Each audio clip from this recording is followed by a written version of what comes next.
नाजरीन आदाब। नाजरीन आप देख रहे हैं न्यूज़ 18 जम्मू कश्मीर हिमाचल लद्दाख में हूँ आपका मेज़बान याह्या सुल्तान। नाजरीन आज हमारे साथ हैं पीपल्स कॉन्फ्रेंस के सदर सज्जाद गनी लोन। तौर पर यह इल्ज़ाम लगाया जा रहा है कि पीडीपी की तरफ से, पीडीपी की जानिब से सज्जाद गनी लोन का लहजा कुछ नरम है, जिस पर उमर अब्दुल्ला ने भी आज कई जगहों पर कहा कि 2016 या 2017 में बीजेपी को लाने में पीडीपी का हाथ है। नो, गलत गलत। पहला मुसलमान लीडर पूरे हिंदुस्तान में एक स्टेटर का जो बीजेपी के साथ who broke bread with BJP वो फारूक अब्दुल्ला, और उसका जो बेटा है उमर अब्दुल्ला, उसको आरएसएस की तंजीम ने उठाकर कॉमर्स मिनिस्टर बनाया। यंग था, कोई उतना कोई खास तोप नहीं थी, पढ़ाई में भी बड़ा कमजोर था, उठाकर कॉमर्स मिनिस्टर बना दिया। फिर जब देखा कि ये कुछ भी बेचने के लिए तैयार है तो फॉरेन मिनिस्टर बनाया। सो द फर्स्ट, इतना ही नहीं, जब सैफुद्दीन सोज जो कि आइडियोलॉजिकली नेशनल कॉन्फ्रेंस के लीडर थे, जब उन्होंने बीजेपी की हुकूमत के खिलाफ वोट डाला, इनने उसको एक्सपेल किया। He is lying through his teeth. देखिए अब कहते हैं फिर ये सज्जाद साहब बदतमीजी करते हैं। अब मैं इसको टरबाज ना बोलूं तो क्या बोलूं। पहला मुसलमान लीडर हिंदुस्तान में जो उनके साथ गया, इनका फादर। पहला मुसलमान नॉन बीजेपी जो मिनिस्टर बना, उमर अब्दुल्ला। फिर फॉरेन मिनिस्टर बना, है ना। फिर जो उन्होंने निकाला इसको सोज साहब को, वो इन्होंने किया। And then they are accusing BJP और फॉर दैट मैटर पीडीपी। जी उन्होंने लाया तो इन्होंने, the first people to get them was them. ऐसी बात नहीं है ये लाए, ये झूठ बोलते हैं। ये बताएं मैं जो बोल रहा हूँ झूठ, let them challenge me that. और ये बताएं कि 2014 में फिर नहीं गए थे। ये तो 2014 में फिर गए थे, वो तो उनने लिया नहीं। उनका ये रहा कि पहले उन्हें इनके साथ नेगोशिएशंस की, तय हुआ। जम्मू का था चीफ मिनिस्टर, इनकी तरफ से अपने सागर साहब was the deputy chief minister, और फारूक साहब को या इसको वो सेंटर में अकोमोडेट करते। That was the deal. लेकिन बाद में बीजेपी को लगा कि अगेंस्ट द मैंडेट जाएगा। मैंने ये बात 2019 में बोली and he laughed. I don't want to answer it कि मतलब ये कौन है, इसको क्या पता। फिर देवेंद्र राणा साहब निकले, वो इनके राइट हैंड मैन थे, उन्हीं को पहले भेजा था फर्स्ट राउंड ऑफ नेगोशिएशंस के लिए।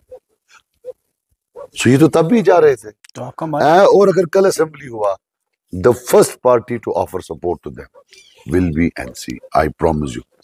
इलेक्शन के वक्त एनसी कभी भी बीजेपी के साथ, it's always after election that they run to.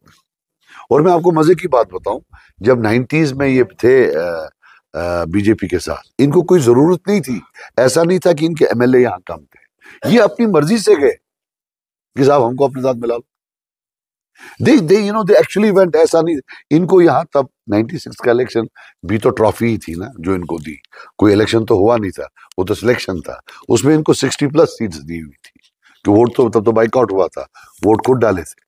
तो इनको कोई सीट की जरूरत नहीं थी, ये खुद चले गए कि साहब हमको भी साथ मिला लो। जब बाबरी मस्जिद शहीद हुई थी उसके 2 साल बाद या 3 साल बाद, इनको तब भी शर्म नहीं आई। तब बड़ा sentiments were at a peak, आज से ज्यादा। आज जो आपको लगता है ना हिंदुत्व का जो एक असर, उससे 10 टाइम्स मोर तब था। बिकॉज डेथ हुई थी, कम्युनल राइट्स हुए थे या बाबरी मस्जिद के बाद। इनको कोई शर्म नहीं आई, ये तब बैठे। ये क्या आप बता रहे हैं? इनका है कि एक बहुत बड़ा झूठ बोलो, उसको लगातार बोलते जाओ और बंदे को उसके नीचे। लेकिन ये हम भी यहाँ से वापस, हमारी भी जो फायरिंग वापस बड़ी अच्छी होती है, तो लगता है उसमें बहुत जख्मी हो गए, मुझे जो लग रहा है, क्योंकि लोगों का दिन ब दिन जो है रुझान बहुत ज्यादा आ रहा है। जितना ये यहाँ फायर मारेंगे मेरे को, यहाँ से डबल फायर जाए, लोगों का रुझान ज्यादा आता जाए। आपने भी तो इनको कवर किया, तो अब मैं आपसे नहीं पूछना चाहूंगा कि कितने थे, वो तो आपको भी पता है कि कितने आए कितने नहीं आए।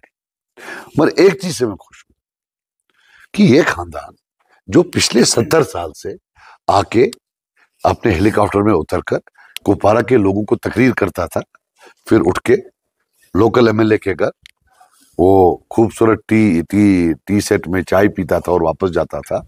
या मेरे अल्लाह, मैं कितना शुक्रगुजार हूं आपका। आज ये जब गली गली जाता है ना, तो मेरा दिल बोलता है या मेरे अल्लाह, वहां से मैंने इसको यहाँ लाया।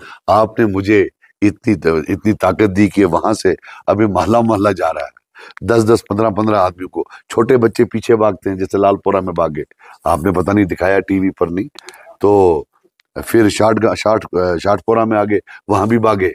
तो मुझे बड़ी खुशी होती है कसम से। तो मुझे अपना बचपना याद आता है, तब मैं जब घूमता था यहाँ हंदवारा की गलियों में, वो एक फॉरेनर टाइप का होता था, छोटा सा वहां। तो ये मुझे वैसे ही लगता है। तो मुझे बड़ी खुशी होती है कि आज हमारे लोगों के पास ये फाइल नहीं पहुंचा। एक और बात है कि उमर अब्दुल्ला ने आज कहा कि लगातार जो है सज्जाद गनीलोन अवामी इज्तिमात से खिताब कर रहे हैं, लेकिन जब हम उसके बैनर देखते हैं उस पर सिर्फ सज्जाद गनीलोन का एक फ़ोटो होता है, उनके वालिद का नहीं है। आखिर वो अपनी वालिद का रेस्पेक्ट क्यों नहीं करे? वो क्यों नहीं, क्योंकि ये जो तंजीम बनाई है उस वक्त उसी ने बनाई थी, उस पर सज्जाद गनीलोन का क्या रद्द-ए-अमल? देखिए, जब 1987 में चोरी हुई, बहुत ज्यादा चोरी हुई, तो लोन साहब का डेमोक्रेसी से दिल उठ गया। उसके बाद उन्होंने तय कर लिया वो इलेक्शन कभी नहीं लड़ेंगे, वो बाइकआउट करते थे। वो हार्डकोर मेन स्ट्रीम वाले थे और बाइकआउट की तरफ उसको 1987 की चोरी ने धके। व्हेन ही डाइड, वो नहीं लड़ते थे। मैंने जब लड़ा, वो मेरा डिसीजन था। मैं उनकी मेमोरी को इंसल्ट नहीं करना चाहता हूँ। मुझे भी मालूम है कि मैं अगर उनका फोटो लगाऊंगा तो मेरा तकरीबन 20% वोट यहाँ बढ़ेगा, क्योंकि लोगों की यहाँ यादें उनके साथ जुड़ी हुई हैं। ये जो सारा काडर है, ये मुझे विरसे में उनसे मिला है। लेकिन मैं हर एक चीज बेचने के लिए तैयार नहीं हूँ। जैसे उमर अब्दुल्ला साहब हर एक चीज बेचते हैं, मैं बेचूंगा नहीं, उनकी यादें कभी नहीं बेचूंगा। तो वो तो बहरहाल बिकाऊ आदमी है, वो तो कुछ भी बेच सकते हैं इक़्तिदार के लिए, मैं उनमें नहीं हूँ।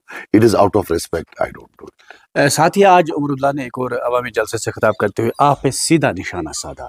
उन्होंने कहा कि जब 370 का एब्रोगेशन हुआ, सज्जाद गनी लोन उन दिनों खामोश बैठे थे।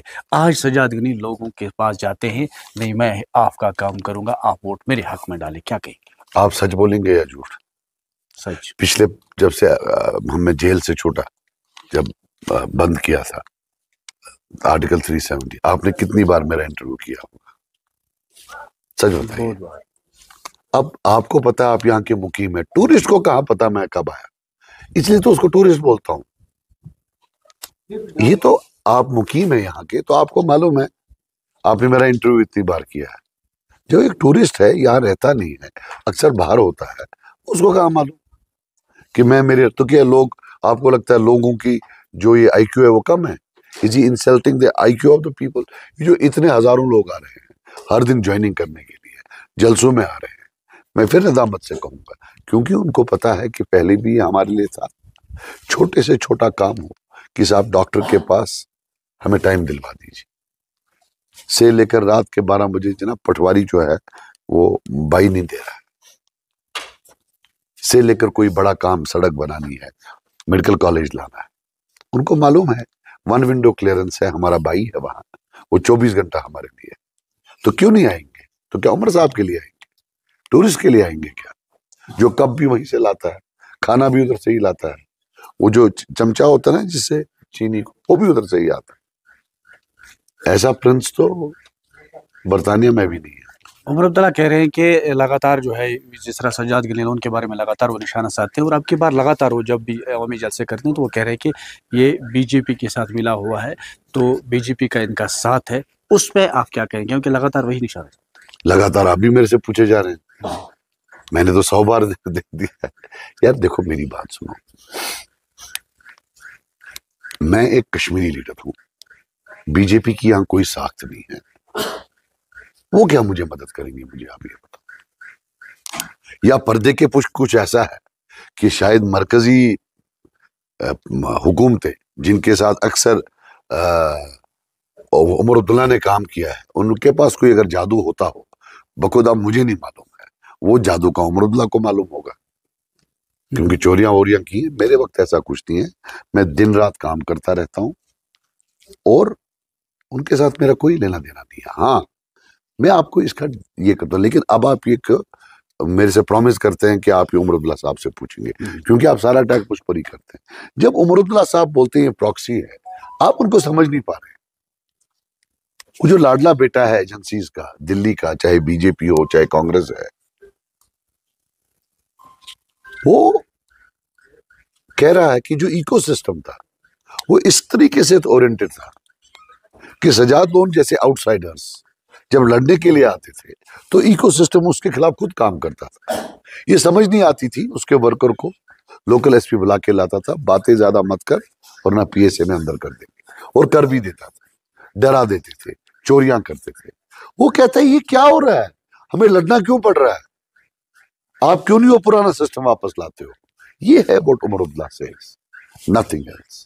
वरना क्या है, वो और मैं लड़ रहे हैं, इसमें क्या है। वो 40 साल उसने हुकूमत की है, उसको वोट मांगना चाहिए अपने 40 साल के परफॉर्मेंस पर।